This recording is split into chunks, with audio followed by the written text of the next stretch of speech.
मौला अली रदी अल्लाह ताला अन्हु आप रसूल करीम अलैहिस्सलाम के बहुत ही प्यारे ग़ुलाम थे। और अगर हम फ़ज़ाइल के अतबार से अहादीस मुबारक को देखें तो सबसे ज़्यादा जो रिवायतें मिलती हैं वो मौला अली रदी अल्लाह ताला अन्हु की शान में मिलती हैं। अकायद के लिहाज से आपका चौथा नंबर है, लेकिन फ़ज़ाइल के अतबार से जो ज़्यादा अहादीसें मिलती हैं वो मौला अली रदी अल्लाह ताला अन्हु की शान में मिलती हैं। आपके घर वाले फरमाते हैं कि मौला अली जब भी नाराज़ हो जाते थे तो फिर हमें पता होता था कि अगर हमने मनाने गए भी, हम चले भी गए ना मनाने, तो इन्होंने कोई नहीं मानना, इन्होंने हमारी बात कोई नहीं माननी। फरमाते हैं हमें पता होता था जब भी अली को मनाने जाएंगे फिर मोहम्मद मुस्तफ़ा ही जाएंगे, इनको मनाने रसूल करीम ही जाएंगे। फरमाते हैं कि मौला अली रदी अल्लाह ताला अन्हु फरमाते हैं एक मरतबा मैं नाराज़ हो गया, छोटा था, लाडला भी था, घर वालों ने मुझे ना कोई भी मनाने के लिए ना आया, घर वालों में से कोई भी मनाने के लिए ना आया।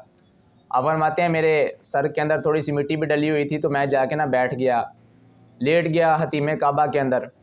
अब फरमाते हैं कुछ ही देर गुजरी थी कि आवाज़ आई पीछे से, महबूब खुदा आपने आवाज़ फरमाई, आपने इरशाद फरमाया कि ऐ मिट्टी वाले खड़ा हो जा, बहुत हो गया है, आजा घर चलें।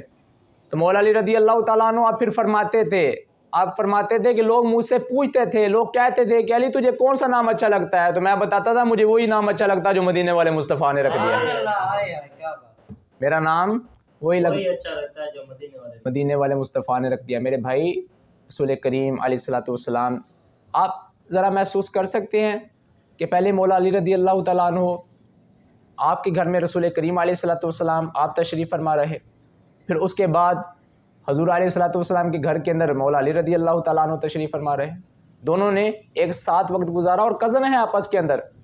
मौला अली फरमाते हैं मेरे बड़े नाज नखरे उठाए, रसूल करीम अलैहिस्सलाम ने मुझे कभी रुसवा ना किया। फरमाते हैं आप मिंबर के ऊपर बैठ के तशरीफ़ फरमा हो के फरमाया करते थे, जिसने मसाइल पूछने हैं पूछ ले, आप प्यार फरमाते थे। लेकिन मौला अली फरमाते हैं कि आपके अदब का मकाम ये था कि मैं महीनों आपसे सवाल नहीं करता था, मैं डरता था कि उस महबूब की बारगाह में सवाल करूं कहीं बेअदबी ना हो जाए। फरमाते हैं मैं महीनों इंतज़ार करता था, सोचता था कोई और ही आगे पूछे, चलो वो पूछेगा तो मेरा मामला भी हल हो जाए, मेरा मामला भी।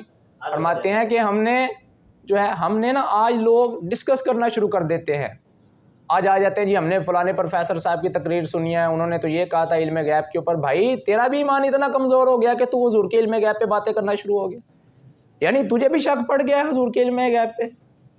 तू आज आके मसाइल पूछता है, नहीं जी इंश्योरेंस के बारे में बता दे, नहीं जी कोई हल निकाल लें, नहीं जी कोई हलाले का हल निकाल लें। मेरे भाई ए पाए नज़र होश में आ, ये कुएं नबी है, आँखों पे भी चलना, यहाँ बेअदबी है। रसूल करीम अलैहिस्सलाम का और फ़ारूक आज़म रदी अल्लाह ताला अन्हु आपसे ज़्यादा मजबूत आसाब वाला बंदा कोई नहीं है कायनात के अंदर, इतना ताकतवर के जो दरिया नील से फरमा दें कि अगर तू अपनी मर्ज़ी से चलता है तो हमें तेरे चलने की कोई ज़रूरत नहीं, लेकिन अगर तू चलता है ना अल्लाह ताला के हुक्म से तो मैं अल्लाह तबारक व तआला का ग़ुलाम हूँ, उसका बंदा हूँ, मैं तुझे कहता हूँ चल तो वो दरिया भी चलना शुरू हो जाता है, वो दरिया भी चलना शुरू हो जाता है। फ़ारूक आज़म रदी अल्लाह ताला अन्हु आप ना एक मरतबा अपने घर के ऊपर बैठे थे छत के ऊपर, तो आप अपने कुर्ते मुबारक को सी रहे थे। कुर्ते मुबारक को सीते सीते ना आपकी अहलिया आ गई और ऊपर से धूप भी आ गई, तो सूरज गर्मियों का दिन थे, सूरज आपके ऊपर शुआएं पड़ना शुरू हो गई। तो फ़ारूक आज़म रदी अल्लाह ताला अन्हु जब आपके ऊपर शुआएं पड़ी ना तो आपके चेहरे के ऊपर पसीना आना शुरू हो गया। आपकी अहलियाँ जब आई छत के ऊपर तो उन्होंने आके अर्ज़ की कि आप मुझे फरमा देते, मैं आपका जो कुर्ता मुबारक था इसको सी देती। तो आप फरमाने लगे तू थोड़ी सी मसरूफ़ थी। मैंने कहा चलो छोटा सा काम मैं खुद ही कर लेता हूँ, छोटा सा काम था मैंने खुद ही करना मुनासिब समझा। तो आपकी अहलिया फरमाने लगी कि हुजूर आपके चेहरे के ऊपर सूरज पड़ रहा है, अपना चेहरा थोड़ा सा फेर ले, गर्मी हो रही है। तो आप फरमाने लगे वो मुझे तो पता नहीं चला कि मेरे सर के ऊपर सूरज भी आ गया है। तो आपने ना फिर तारीख़ी जुमला बोला, फ़ारूक आज़म ने ना फिर अपना चेहरा मुबारक सूरज की तरफ फरमाया और फरमाने लगे कि सूरज यार तू हुजूर के ग़ुलामों पे भी इतनी गर्मी करता है। तो आपकी अली फरमाती हैं जब फ़ारूक आज़म रदी अल्लाह ताला अन्हु आपने इतनी बात कही तो सूरज ने भी अपना रुख चेंज कर लिया था कि उमर की बात आ गई। आज सूरज ने भी अपना रुख चेंज कर लिया था कि फ़ारूक आज़म ने बात कर दी। लेकिन जब रसूल करीम अलैहिस्सलाम के अदब का मामला आता था ना तो फिर फ़ारूक आज़म भी फिर कहानियाँ नहीं सुनाते थे, फिर आप बातें नहीं करते थे, आप ये नहीं सुनाते थे नहीं जी नहीं सफ़ीर निकाल दिया पाकिस्तान से तो ये मामला हो जाएगा, तो ये मामला हो जाएगा, तो ऐसा हो जाएगा वैसा हो जाएगा, फिर आप भी चुप कर जाया करते थे। एक मरतबा ना फ़ारूक आज़म रदी अल्लाह ताला अन्हु आप मदीने की गली के अंदर बारिश हो रही थी तो आप तशरीफ़ ला रहे थे नमाज़ पढ़ाने के लिए। जब आप एक घर के करीब से गुजरे तो ऊपर पर नाला लगा हुआ था, उससे बाज़ उलमा ने लिखा पानी निकला, बाज़ ने ये भी लिखा कि कुछ और चीज़ें भी आई। तो फ़ारूक आज़म के ना सर मुबारक के ऊपर आके वो पड़ी, आपके कपड़े मुबारक जो है सारे जो है वो आलूदा हो गए, गर्द आलूद हो गए। फ़ारूक आज़म रज़ी अल्लाह ताला अन्हु आपने लोगों से पूछा, हाँ भी बताओ इसका क्या हाल है? तो लोग कहने लगे जी बारिश के अंदर जब भी इसे गुजरे तो यही हाल करता है जो आज आपके साथ हुआ है। फ़ारूक आज़म ने मिनट लगाया, उस परनाले को खेड़ा, फरमाने लगे घर वाले को कहना किसी और जगह लगा ले, लोगों के कपड़े ख़राब होते हैं। लेकिन वो घर था हज़रत अब्बास रज़ी अल्लाह ताला अन्हु का, हजूर के चचा का घर था। फ़ारूक आज़म फरमाते हैं मैं चला गया मस्जिद के अंदर, उसके बाद ना हज़रत अब्बास घर के अंदर आए तो घर वालों ने फरमाया कि भाई, कहने लगे अर्ज़ गुज़ार होने लगे कि पहले भी बड़ी शिकायतें आती थी परनाले के हवाले से, तो आज तो फ़ारूक आज़म उतार के रख गए हैं। तो हज़रत अब्बास फरमाने लगे उमर ने उतारा है परनाला? तो घर वाले कहने लगे जी उमर ने उतारा है। फरमाने लगे अगर परनाला उतारा उमर ने है ना तो फिर लगाएगा भी उमर ही, परनाला उमर ही लगाएगा। फरमाते हैं इतनी बात कही ना तो घर वाले हैरान हो गए, कहने लगे जी यानी फ़ारूक आज़म परनाला लगाएंगे, अमीरुल मोमिनीन उमर वो आएंगे परनाला लगाने के लिए?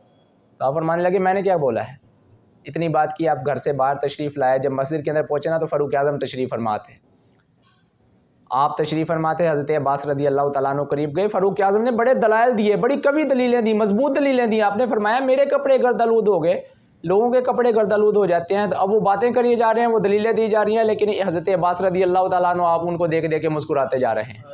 आपने बात कोई नहीं की, जब सारी बातें मुकम्मल होगी ना तो आपने फरमाया जी आपकी सारी बातें बिल्कुल बरहक हैं, आपकी सारी बातें बिल्कुल बरहक हैं, मैं तस्लीम करता हूँ इन बातों को, लेकिन एक मेरी भी सुन लेना, आप एक बात मेरी भी सुन लें। तो फ़ारूक आज़म फरमाने लगे जी फरमाएँ। तो हज़रत अब्बास रज़ी अल्लाह ताला अन्हु आपने फरमाया कि यार उमर बात कोई नहीं, परनाला चेंज हो जाता, मसला कोई नहीं था, लेकिन मैं ना मकान अपना बना रहा था, छत डल रही थी, जब छत डलने का मकाम पहुंचा ना तो रसूल करीम अलैहिस्सलाम आप भी तशरीफ़ फरमा थे, और ये जो परनाला तू उतार के है ना ये महबूब खुदा ने अपने हाथों से नस्ब किया था, ये परनाला अपने हाथों से लगाया था। फरमाते हैं इतनी बात की तो मैं उठ के चला गया, तो फिर फ़ारूक आज़म ने पीछे से ये नहीं सोचा कि नहीं नहीं मैं तो अमीरुल मोमिनीन हूँ, मैंने उतार दिया तो क्या हो गया, हजूर ने लगाया था, लोगों के कपड़े ख़राब होते हैं, शरीयत के अंदर है।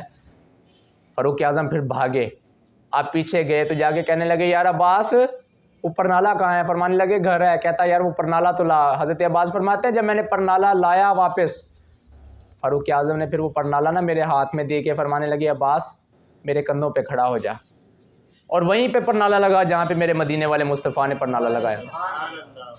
तन तन दूर ते हड्डियां दा बालण असी हावां नाल तपाया, कप कप बुकियां सकीते पेड़े ओ तू इश्क पलेठन लाया, तन दी हांडी मन दा सालण ओ तू लूण सबरदा पाया, गुलाम फरीदा वे मसारी तेरी तेनू अजे यकीन नहीं आया।